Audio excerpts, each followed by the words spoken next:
Alors bonjour à tous. Aujourd'hui nous continuons la lecture de l'interprétation des textes de l'Apocalypse. Et nous en sommes rendus au chapitre 2. Nous allons voir les versets 1 à 7 dans cette vidéo. Et cette section 2 qui concerne le chapitre 2 entre autres, va mettre en avant les 4 premiers âges de l'Église militante. Et donc ici nous allons voir le premier âge de l'Église militante qu'on peut appeler l'âge d'ensemencement, donc depuis Jésus-Christ et les apôtres jusqu'à Néron. Alors je lis le premier verset du chapitre 2 du livre de l'Apocalypse. Écrit à l'ange de l'église d'Éphèse, voici ce que dit celui qui tient les 7 étoiles de sa main droite, qui marche au milieu des 7 candélabres d'or. Alors les 7 églises auxquelles saint Jean s'adresse sont, comme on l'a dit, le type sous lequel les 7 âges de l'Église catholique, à diverses époques à venir, sont décrits. Car c'est à dessein qu'il ajoute « Et je me tournai, et je vis 7 candélabres », c'est-à-dire 7 états à venir de l'Église. C'est à ces âges que se rapportent les 7 jours du Seigneur, quand il a créé le monde, comme aussi les 7 âges du monde, et les 7 esprits ou dons du Seigneur envoyés au jour de la Pentecôte sur toute chair. Car de même que le Seigneur notre Dieu a renfermé le cours de toutes les générations et des choses naturelles en 7 jours et 7 époques, de même aussi, il consommera la régénération dans les 7 âges de l'Église, dans chacun desquels il répandra, fera germer et fleurir de nouveaux genres de grâce, dans le but principal de montrer les richesses de sa gloire, comme nous le verrons dans la suite. En effet, bien que l'Église de Jésus-Christ soit une, on la divise cependant en 7 âges, à cause des grands événements qui se succéderont en elle dans les différents temps jusqu'à la consommation des siècles par la permission divine. Chaque âge qui en suit un autre a coutume de commencer avant la fin du précédent. Le premier diminue insensiblement, le second commence à se développer successivement. Et c'est par là que nous pouvons distinguer les divers âges. Alors, le premier âge de l'Église est l'âge d'ensemencement, du latin seminativus. C'est celui dans lequel, à droite de Dieu, planta sa vigne sur le Fils de l'homme Jésus-Christ. Mon Père est vigneron, on peut lire dans l'Évangile. Cet âge comprend le temps depuis Jésus-Christ et les apôtres jusqu'à Néron, le premier persécuteur de l'Église, soit jusqu'à l'un, son souverain pontife. C'est dans ce premier âge que le démon fut vaincu dans les idoles et que les hommes passèrent des ténèbres du paganisme à la lumière et à la vérité de la foi. Car la lumière de la sagesse éternelle vint dans le monde et éclaira les esprits des hommes par son Fils Jésus-Christ et par les apôtres qu'il choisit dans ce but. C'est dans cet âge que fut semé le grain de sénévé, c'est-à-dire que la parole de Dieu fut prêchée à tout l'univers et semée sur la terre.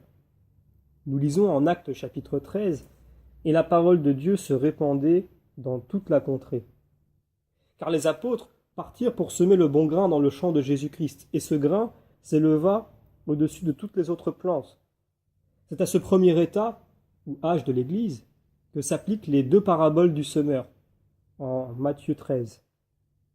C'est aussi à ce premier âge qu'a rapport le premier don du Seigneur, c'est-à-dire le don de la sagesse céleste, qui est la vraie foi en Jésus-Christ, par laquelle nous contemplons les biens de la gloire future, comme dans un miroir, et comme par énigme, et par laquelle aussi nous méprisons toutes les choses périssables de ce monde. C'est pourquoi il est dit, en Isaïe chapitre 11, « Et un rejeton sortira de la tige de Jessé. Une fleur s'élèvera de ses racines, l'Esprit du Seigneur reposera sur lui, esprit de sagesse et d'intelligence, etc. » Alors, le premier jour de la création fut la figure de ce premier âge de l'Église, lorsque l'Esprit du Seigneur reposait sur les eaux, que Dieu créa la lumière et la sépara des ténèbres. Car c'est dans le premier âge de l'Église que naquit et vint Jésus-Christ, vraie lumière, illuminant le monde, dans lequel il n'y avait que ténèbres. Il divisa la lumière de la foi, de l'ombre et des ténèbres de la synagogue, ainsi que des erreurs du paganisme.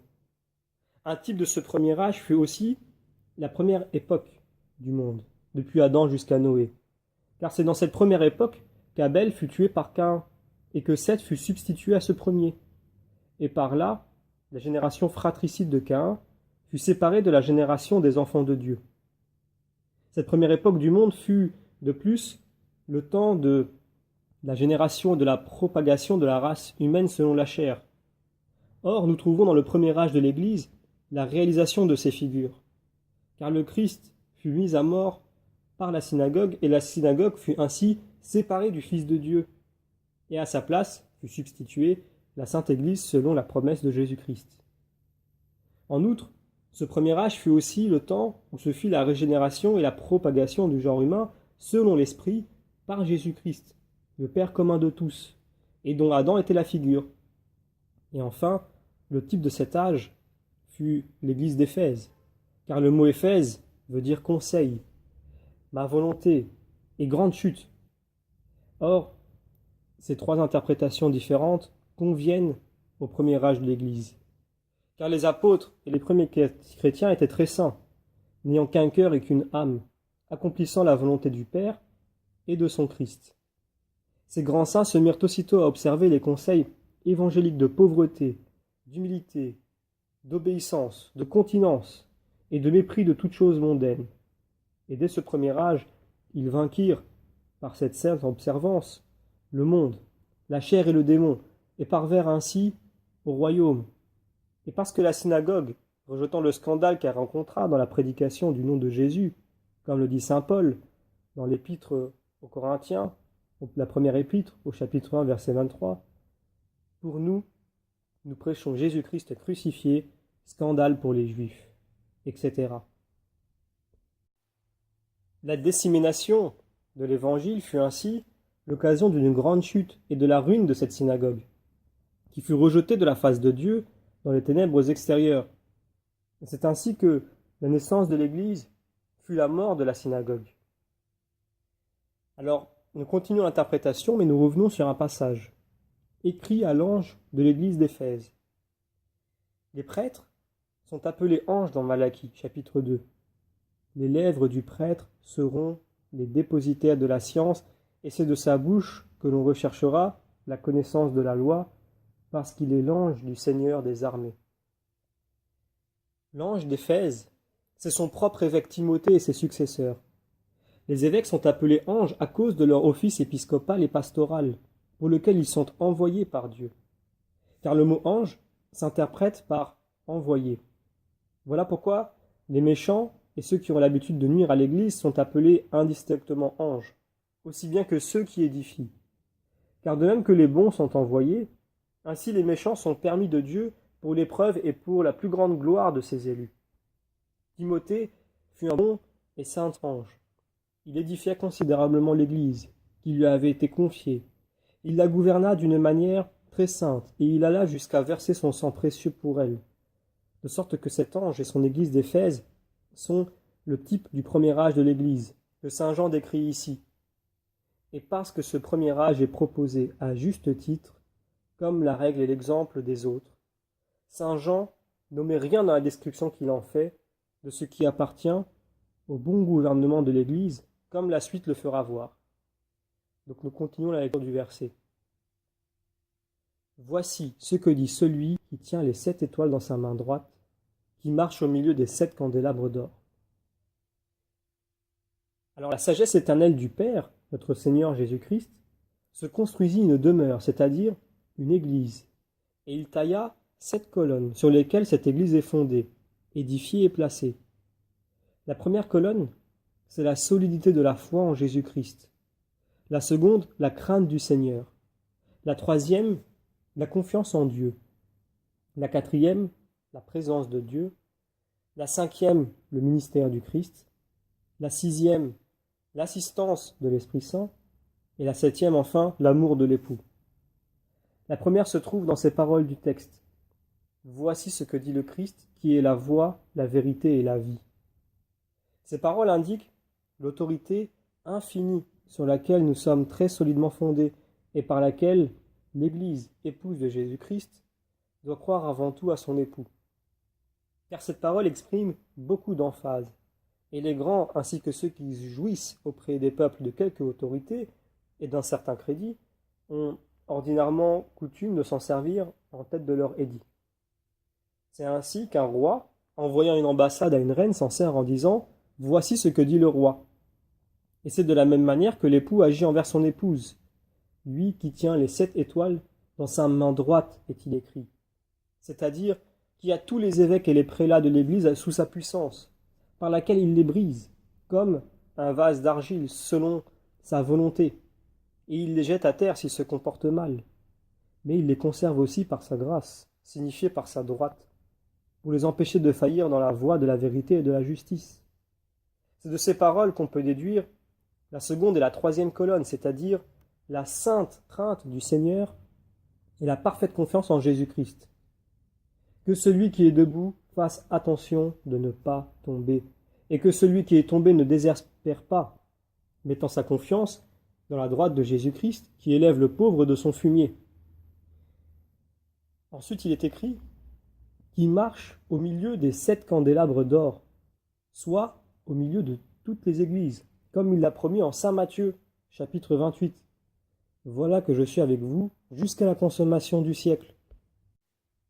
Qui marche au milieu, est-il écrit. Donc qui voit et considère toutes les pensées, les paroles et les œuvres qui sont et se font dans l'Église.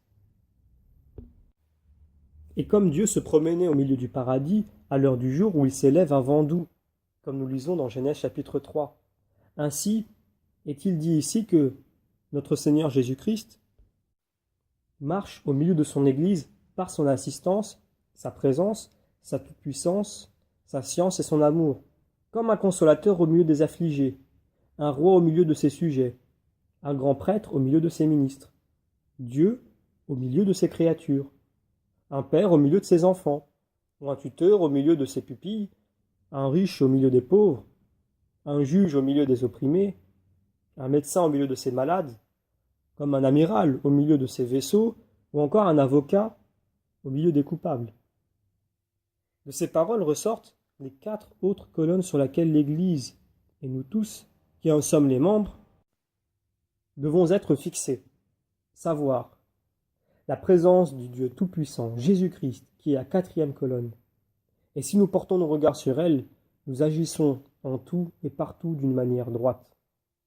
Ensuite, le ministère de l'autel et de notre État, donc la 5e colonne, que nous devons remplir avec la grande crainte, révérence, attention et religion, offrant à la louange et à la gloire de celui qui marche au milieu de nous, comme un ministère d'agréable odeur.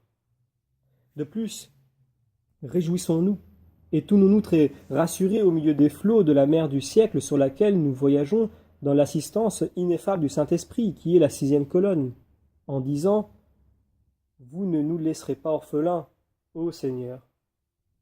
Enfin, soyons ravis en amour, qui est la 7e colonne, pour notre consolateur chéri, Jésus-Christ, notre roi et notre grand prêtre, notre juge et notre père, notre tuteur et notre protecteur, notre ami et notre médecin, notre chef et gouverneur, notre avocat et notre époux chéri.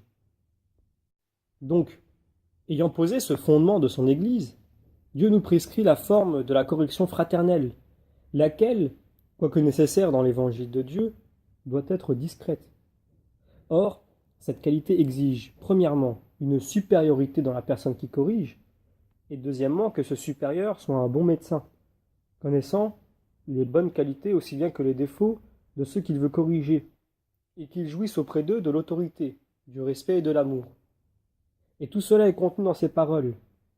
Voici ce que dit celui qui tient les 7 étoiles dans sa main droite, qui marche au milieu des 7 candélabres d'or. Je connais tes œuvres. De même qu'un médecin prudent ne donne pas tout de suite à son patient une dose pure d'absinthe et de rhubarbe, mais qu'il la mélange avec du vin, de la manne, du sucre ou quelque autre assaisonnement agréable, ainsi un prélat qui désire obtenir un résultat favorable dans la correction fraternelle ne doit pas aussitôt adresser au pécheur un reproche amer, comme de l'absinthe, mais il doit adoucir ses reproches en parlant d'abord avantageusement du bien qu'il découvre en lui, et ajouter, en terminant sa réprimande, quelque encouragement qui puisse alléger sa conscience, en parlant par exemple de l'occasion de la chute du pécheur, de sa cause, etc. Et en lui enseignant la distinction du bien et du mal. Voilà pourquoi nous trouvons dans le texte ces paroles, au verset 2 et 3, « Je connais tes œuvres et ton travail et ta patience, et je sais que tu ne peux les supporter les méchants. Tu as éprouvé ceux qui se disent apôtres et ne le sont point, et tu les as trouvés menteurs. Tu es patient et tu as souffert pour mon nom, et tu ne t'es point découragé. » Et ensuite, voilà la louange. « Mais j'ai contre toi que tu es déchu de ta première charité. » Ça, c'est le reproche. La louange, c'était juste avant. Et nous avons ensuite, au verset 6, « Mais tu as pour toi de haïr les actions des Nicolaïtes, comme moi-même je les hais. » Et voilà la consolation dans l'admonition. La cause et l'occasion qui firent refroidir la ferveur de la charité mutuelle à la fin de ce premier âge de l'Église furent les dogmes pervers de Nicolas, de Cérinthe, d'Hébion, de Simon le magicien et des autres hérétiques qui surgirent parmi les chrétiens. Car toutes les fois qu'on discute sur la vérité de la doctrine, les esprits, même des gens pieux, conçoivent un certain zèle de l'absurdité et de la malice des erreurs. Or, le zèle excite le feu de l'émulation, et l'émulation fait naître la rancune. Et c'est ainsi que la charité s'éteint peu à peu. Cette charité des chrétiens qui fait désirer et vouloir du bien même aux ennemis. Jésus-Christ corrige donc ici son Église. Il lui montre la cause et l'occasion de sa chute. Il lui fait discerner le bien du mal par ses paroles. « Mais tu as pour toi de haïr des actions des Nicolaïtes, comme moi-même je les hais. » C'est comme s'il disait « Tu fais bien de haïr les actions des Nicolaïtes, que je hais moi-même, mais tu as tort d'abandonner la charité que tu dois avoir pour leurs âmes, à cause desquelles je suis descendu des cieux. Je me suis incarné et j'ai souffert la mort. » Donc, comme un bon médecin prescrit une diète convenable à son malade pour le rétablissement de sa santé, ainsi un prélat prescrit la pénitence et les remèdes nécessaires pour effacer la tâche du péché, afin que ces inférieurs qui ont eu le malheur de tomber puissent récupérer leur première perfection de vie et qu'ils évitent toute rechute dans l'avenir. Or, cet antidote se trouve dans les paroles suivantes, au verset 5. « Souviens-toi donc d'où tu es tombé et fais pénitence. Agis comme tu agissais autrefois. » Et enfin, pour que le patient observe la diète prescrite, le médecin le menace de la mort et l'encourage par l'espérance de la guérison. Ainsi, un bon prélat dans la correction des vices propose la peine et la récompense. La première se trouve dans ces paroles du 5e verset. « Sinon, je viendrai bientôt t'avertir, et si tu ne fais pénitence, je transporterai ta lumière à un autre lieu. » Et au verset 7, nous lisons « J'accorderai au vainqueur de manger du fruit de l'arbre de vie qui est dans le paradis de mon Dieu. » Bien, dans tout royaume bien organisé, on trouve 9 conditions qui le rendent heureux, saint et juste. Nous avons en premier l'observation des lois. En deuxième, un travail soutenu dans l'intérêt de tous. En troisième, le support des maux pour le bien public. En quatrième, le glaive de la justice. En cinquième, une police vigilante contre les malfaiteurs. En sixième, le discernement du bien et du mal. En septième, le courage dans les revers et l'adversité. Et en huitième, la longanimité dans les choses bien commencées. Et en dernier, en neuvième, la persévérance dans les choses honnêtes. Or, toutes ces conditions doivent se trouver dans le royaume de Dieu sur la terre. C'est surtout à cause de ces conditions que Jésus-Christ loue le premier âge de son Église. Et ce sont ces mêmes conditions qu'il lui propose pour règle de conduite. La première se trouve ici. « Je connais tes œuvres. » C'est la manière de parler des grands, qui, lorsqu'ils veulent louer ou blâmer leurs serviteurs, ont coutume de dire « Vos services nous sont connus, et nous n'ignorons pas votre fidélité, vos bons conseils, etc. » C'est de la même manière que Jésus-Christ loue le premier âge de l'Église sur ses bonnes œuvres, d'avoir rejeté la fausse justice des pharisiens, le joug de la loi de Moïse et la publicité des gentils.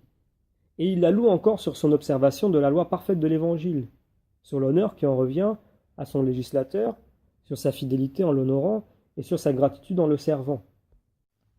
Voilà donc la première condition qu'on trouve dans tout royaume bien organisé, l'observation des lois. Lors donc que les lois ne sont pas bien observées dans un pays, il est proche de sa ruine, car il n'en résulte que du mépris pour le législateur. La seconde condition se trouve dans le travail soutenu à semer et à propager la parole de Dieu et l'évangile de Jésus-Christ. Et c'est ce que fit l'Église dans son premier âge, en agissant avec ardeur comme un courageux soldat, un bon agriculteur, un vrai pasteur et un habile ouvrier. Comme un soldat, puisque les apôtres et leurs successeurs combattaient jour et nuit par un travail infatigable contre la chair, le monde et le démon. Comme un agriculteur, car il est écrit dans le livre des psaumes, ils marchaient et s'en allaient en pleurant, jetant la semence. Mais ils reviendront avec des transports de joie, en portant les gerbes de leur moisson. Et enfin, comme un pasteur, car ils conduisaient leurs brebis, qui étaient les juifs et les gentils, aux eaux de la vie du baptême, et les paissaient toute la journée, c'est-à-dire jusqu'à la mort, par de salutaires admonitions de leur doctrine et de leur saint exemple. Et enfin, nous avions oublié un point, comme un ouvrier, parce qu'ils travaillaient comme des ouvriers, dans la vigne du Seigneur, à édifier l'Église. De plus, ils travaillaient de leurs propres mains pour se procurer à eux-mêmes et aux autres les choses nécessaires à la vie, selon saint Paul, en 1 Corinthiens chapitre 4, verset 12. Et tout cela seulement pour le salut commun de tous. Nous lisons dans les Écritures, « Je souffre pour Jésus-Christ jusqu'à être dans les chaînes comme un criminel. » Mais la parole de Dieu n'est point enchaînée. C'est pourquoi je souffre tout pour l'amour des élus, afin qu'ils acquirent aussi bien que nous le salut qui est en Jésus-Christ, avec la gloire du ciel. La troisième condition est indiquée par ces mots. « Et ta patience dans les adversités. » Laquelle patience est nécessaire à tous les soldats de Jésus-Christ, aux bons agriculteurs et aux pasteurs des âmes, comme elle est nécessaire aux soldats, aux pasteurs, aux agriculteurs dans des choses temporelles, pour pouvoir supporter les travaux, les adversités, les tentations et toutes les diverses tribulations qui ont coutume d'assaillir tous ceux qui désirent vivre pieusement dans le Seigneur. Et c'est ainsi que les premiers fondateurs de l'Église catholique se comportèrent admirablement. Nous donnons l'exemple, menant une vie errante, couvert de peaux de brebis et de peaux de chèvre, au milieu des outrages et des fouets, jetés dans les chaînes et les prisons, manquant de tout, affligés, abandonnés, persécutés, etc. Et ils endurèrent toutes ces choses, à l'imitation de leur chef Jésus-Christ, pour le salut commun de la société chrétienne. La patience a toujours été nécessaire à l'Église, afin que les fidèles de Jésus-Christ furent maîtres d'eux-mêmes. Et je sais que tu ne peux supporter les méchants, est-il écrit, en communiquant avec eux. Ces paroles désignent le glaive de la justice, où le zèle et l'ardeur avec lesquels les apôtres et leurs successeurs ont toujours fait la guerre aux faux chrétiens, corrigeant leurs vices sans dissimulation et les excluant de l'Église de Dieu s'ils se trouvaient obstinés dans leur fausse doctrine, comme on le voit dans saint Paul. De ce nombre, sont Hyménée et Alexandre que j'ai livrés à Satan. Or, ce zèle est tellement nécessaire dans tout gouvernement politique et religieux que, sans lui, les membres et le corps se corrompent. Car dès que les vices sont dissimulés et ne sont pas châtiés, on pêche impunément et les crimes se multiplient comme un torrent qui inonde le corps et le perdent en le corrompant successivement. Et cela à tel point qu'on ne sait plus enfin où trouver un remède. La cinquième condition, comme le glaive de l'anathème et le zèle de la justice sont des instruments aveugles, il est nécessaire qu'ils soient dirigés par une connaissance suffisante des mots. Ainsi, dans tout royaume bien organisé, le prince doit se servir d'une vigilante police, qui surveille tous les sujets, même ceux dont on croit avoir le moins à craindre, pour se mettre sur les traces des méchants et scruter leurs faits et gestes. Or, c'est là ce que renferment ces paroles. Tu as éprouvé ceux qui se disent apôtres et ne le sont point. C'est-à-dire, tu as éprouvé et examiné ceux qui, à cause de leur vie et de leur doctrine, se glorifiaient d'être les envoyés de Jésus-Christ et des apôtres, et d'avoir l'Esprit de Dieu pour enseigner le peuple, lesquels, cependant, n'étaient point apôtres, mais jetaient le trouble parmi les fidèles comme Ébion, Sérinthe, Ménandre, Nicolas, Simon le magicien et d'autres hérétiques, qui surgirent en Asie dans ces temps-là. Tels furent aussi les faux apôtres, qui sont Saint Pierre et Saint Jacques, et se disaient envoyer des apôtres à Jérusalem et y enseigner sous ce faux titre que l'observance des lois de Moïse, jointe à celle de l'Évangile, était nécessaire au salut, comme on le voit dans plusieurs passages des épîtres de saint Paul. La sixième condition, c'est que le prince prudent et juste, après avoir reconnu par un examen suffisant la malice et la fausseté de quelqu'un, doit le juger et le condamner. C'est ce qu'on voit par ces paroles, et tu les as trouvés menteurs, non seulement dans leur doctrine, mais dans leurs actions, car ils affectaient extérieurement de paraître justes pour réussir plus facilement à tromper les bons.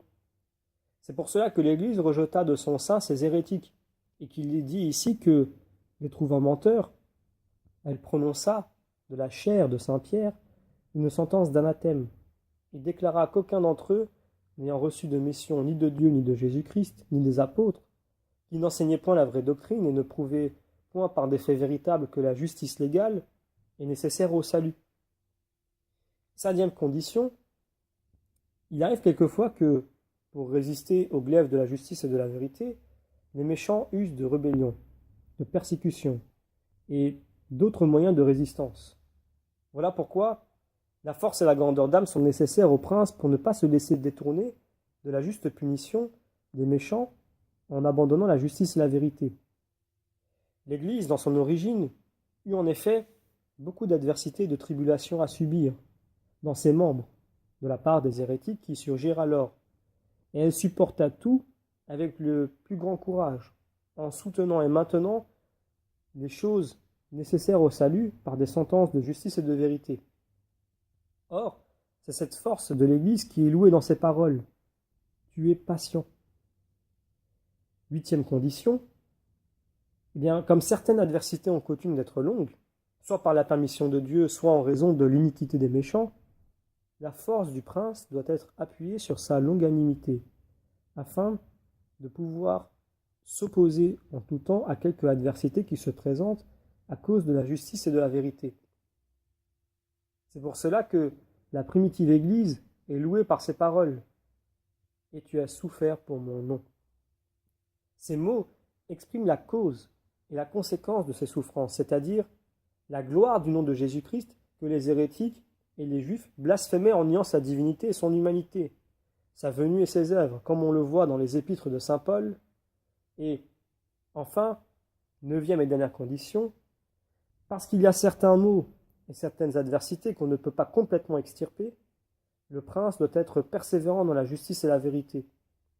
Or, c'est dans l'Église de Dieu surtout, où la zizanie croîtra avec le bon grain jusqu'au jour de la moisson, et il y aura continuellement des hérésies, que le prélat doit être persévérant dans toutes les adversités, travaillant toujours à vaincre le mal dans le bien, dès qu'il s'y introduit. Telle est donc la règle qui est louée ici, et proposée à l'Église universelle par ces mots, et tu ne t'es point découragé. Donc après la louange et l'énumération des bonnes qualités, suit la réprimande des défauts, au verset 4. Mais j'ai contre toi que tu es déchu de ta première charité. Toute institution sur la terre, quelque sainte et bien ordonnée qu'un soit, a coutume de tiédir et de ne tomber par les défauts journaliers et la fragilité de ses membres.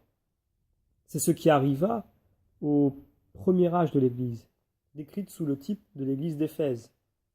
Elle abandonna sa première charité. La première charité des chrétiens consistait dans une parfaite union et dans la communauté des biens, comme nous pouvons lire en Actes chapitre 4. La multitude de ceux qui croyaient n'avaient qu'un cœur et qu'une âme. Nul ne considérait comme à lui rien de ce qu'il possédait, mais toute chose leur était commune. Cette première charité des chrétiens consistait encore dans les œuvres de charité et de miséricorde, car ils avaient coutume de soutenir leurs pauvres avec ferveur et dévotion, et d'envoyer l'aumône aux fidèles qui habitaient à Jérusalem et ailleurs, et qui avaient vendu leurs propriétés pour soutenir les croyants, ou qui en avaient été dépouillés pour la foi de Jésus-Christ. Nul n'était pauvre parmi eux, on peut lire encore dans l'Acte des Apôtres, car tous ceux qui possédaient des champs ou des maisons les vendait et apportait le prix de ce qui était vendu, et il le déposait aux pieds des apôtres, et on le distribuait à chacun selon qu'il en avait besoin. Or, cette première charité se refroidit après la mort des apôtres et de Timothée, évêque d'Éphèse. Car alors des hommes impies et de faux frères s'élevèrent peu à peu et changèrent cette charité en amertume, s'emparant frauduleusement de ses biens, les dissipant, trompant le peuple et lui enseignant des choses perverses. C'est une expérience aussi fréquente que déplorable de voir la charité se refroidir dans les discussions qui s'élèvent sur les dogmes de la foi et dans les intrigues qui se font pour les nominations aux évêchés, aux chaires, aux prélatures et aux prébendes. Et donc après cette réprimande suit une admonition salutaire sur la réforme de la vie, ainsi que sur la manière de faire cette réforme. Cette manière consiste en 3 choses. Premièrement, connaître sa faute ou son omission et réfléchir sur ce qui en a été l'occasion. Deuxièmement, faire des œuvres de pénitence. Et enfin, rentrer dans son premier état. C'est ce qu'on verra plus loin. Et donc nous venons sur le verset 5, où il est écrit « Souviens-toi donc d'où tu es tombé ». C'est-à-dire, reconnais ta faute, rappelle-toi tes premières œuvres, et jusqu'à quel point tu t'es éloigné de la perfection et de la ferveur. Fais des recherches en réfléchissant sur ce qui a été l'occasion de ta chute et sur ce qui t'a fait abandonner la charité. Et fais pénitence, où nous lisons, de la perte d'un si grand bien, et corrige-toi prudemment, évitant les occasions qui firent diminuer en toi cette charité. Agis comme tu agissais autrefois, est-il écrit. C'est-à-dire, rentre dans ton premier état, reprends ta première ferveur, recommence tes premières œuvres de miséricorde, ton premier amour, ta première union, et apprends à vaincre dans le bien les maux des hérétiques et des faux frères qui furent l'occasion pour toi d'abandonner la simplicité de la charité. Et nous continuons la lecture.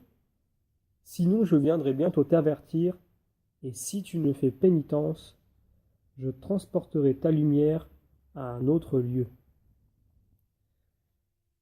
Par ces paroles, il exprime la commination de la peine qui est aussi requise dans la forme de la correction fraternelle.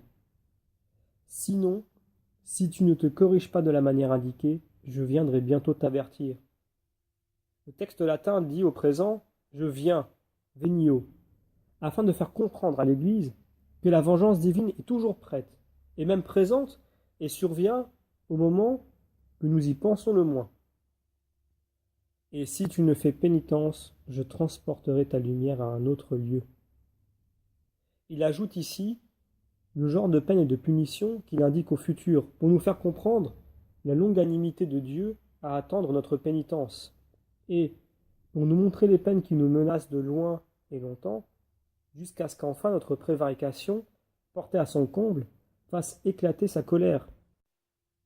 Et je transporterai ta lumière à un autre lieu, c'est-à-dire, je permettrai des tribulations, des guerres, des hérésies et des tyrans qui enlèveront l'Église qui t'avait été confiée du lieu qu'elle occupe, ou la priveront de sa dignité et de son repos.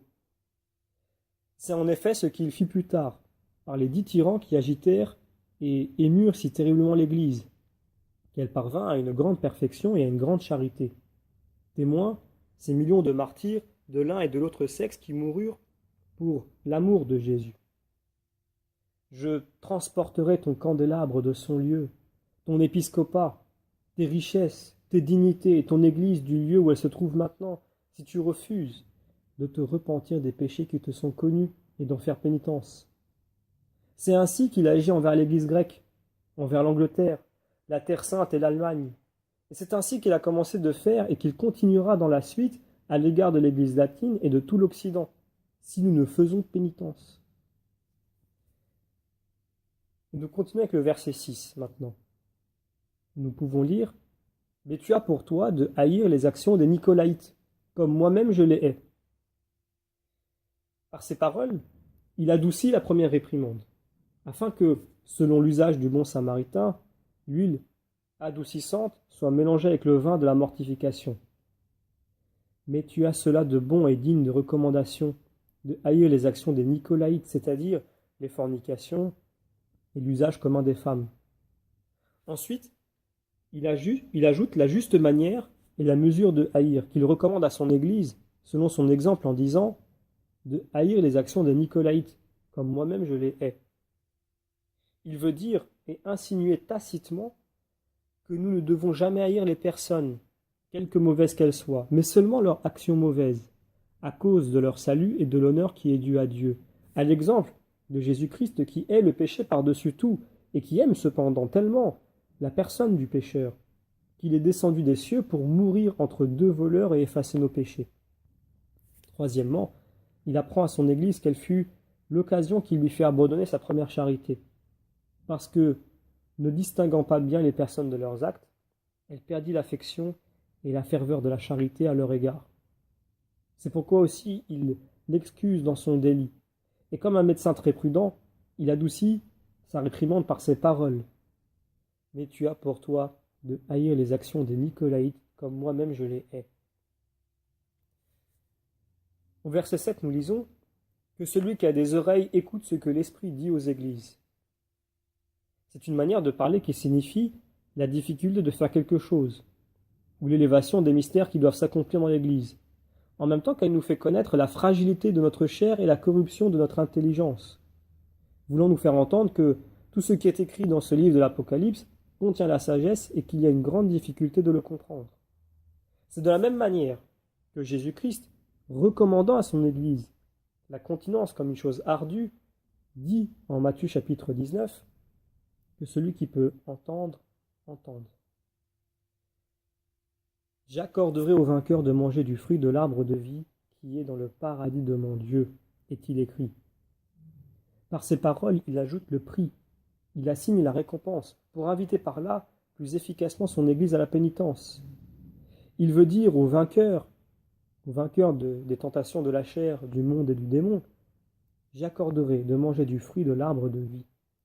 Je lui donnerai de jouir de la bonté de Jésus-Christ qui est le véritable arbre de la vie, et dont l'arbre de vie, dans le paradis terrestre, fut la figure. De manger du fruit de l'arbre de vie, c'est-à-dire de jouir de la vision bienheureuse et béatifique avec l'immortalité. Car l'arbre de vie signifie métaphoriquement l'immortalité.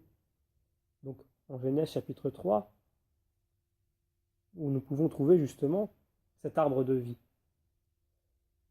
Qui est dans le paradis de mon Dieu, est-il écrit, c'est-à-dire dans la céleste patrie, préparée à tous ceux qui auront légitimement combattu. Nous lisons dans le Nouveau Testament, celui qui combat dans les jeux publics n'est couronné qu'après avoir combattu vaillamment. Et donc nous terminons la lecture de l'interprétation des versets 1 à 7 du chapitre 2 du livre de l'Apocalypse.